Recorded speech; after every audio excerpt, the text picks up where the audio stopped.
De nombreux Africains, et surtout Tchadiens, s'interrogent encore sur les circonstances exactes de la mort du président Idriss Déby Itno.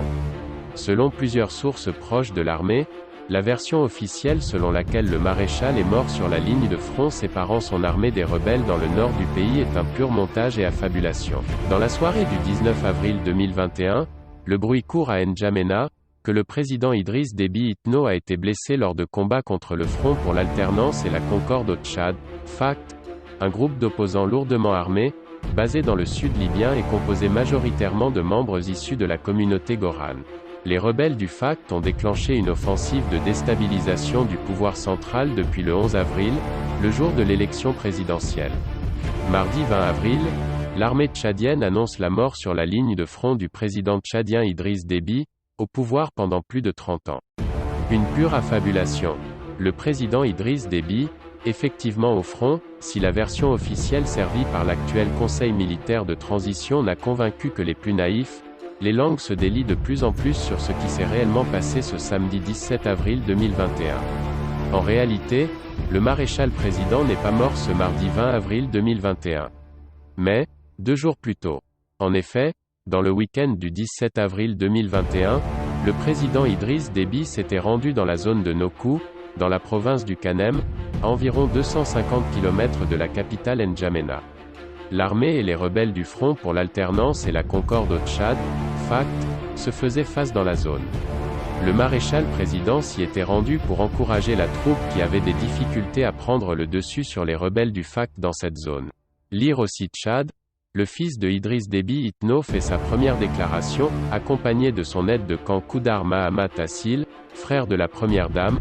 Le président Idriss Déby s'installe à son quartier général, situé à une cinquantaine de kilomètres du front, où se déplacent des piques UPS rebelles lourdement armés, suivis par des aéronefs français qui communiquent leur position à l'état-major de Déby. Grâce à leurs moyens techniques, les forces spéciales françaises transmettent les renseignements des capteurs français aux officiers tchadiens. Une aide indispensable pour la troupe de Déby qui, malgré cela, perdait presque la bataille. D'où l'arrivée du maréchal. La dépouille de la mère de Yaya Diop, objet d'un conflit familial, Idriss Déby convie plusieurs responsables militaires à une réunion sous sa tente dans le QG. À la fin, serait arrivé un général, cousin de l'opposant Yaya Diop.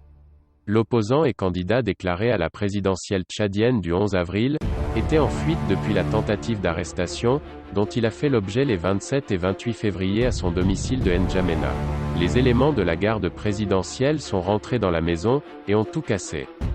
Il voulait prendre Yaya Diop, mais l'homme avait été exfiltré lundi 1er mars de son domicile, par d'autres membres de l'armée. Les éléments de la garde présidentielle, ont quand même tué sa mère de 90 ans, et un de ses fils. Il faut rappeler que l'opposant Yaya Diop, ancien premier ministre du président Idriss Déby, qui vient de perdre sa maman à des demi-frères, qui sont dans la garde présidentielle. De plus, la mort de la mère de Yaya Diop, qui était également une tante du président Idriss Déby, a fait une grande colère au sein de leur tribu Zagawa. Ce général, qui est un cousin de l'opposant Yaya Diop, dont par ricochet, un parent de la mère défunte de l'opposant, entre ainsi dans la tente de Déby. Il arrive d'un poste avancé, qui protège le quartier général du maréchal. Et rebelle, qu'est-ce que tu fais ici? Fermez les guillemets, lui aurait lancé Idriss Déby, pour qui le mot rebelle ne désigne pas l'ennemi venu de Libye. Il traduit le ressentiment qu'il a envers ce général, qui avait refusé de s'associer à l'attaque du domicile de l'opposant Yaya Diop.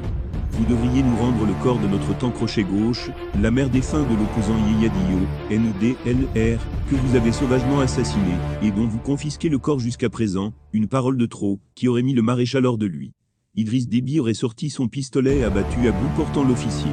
Dans la foulée, une rafale retentit. C'est le cousin du général abattu, le sous-lieutenant Umarudi Odjerou, qui aurait tiré sur le président Déby. Suit une fusillade qui cause la mort de plusieurs militaires, et en blesse d'autres, dont le général Taherda, le patron du renseignement, légèrement touché. Emmanuel Macron informé sur le champ grâce à ses officiers de liaison, Paris est informé sur le champ de la mort du président tchadien. Son fils, le général Mahama Kaka, qui se trouvait à l'extérieur, sur le champ de bataille, est joint en premier par les autorités françaises. Il aurait parlé avec Emmanuel Macron. Le chef d'état-major général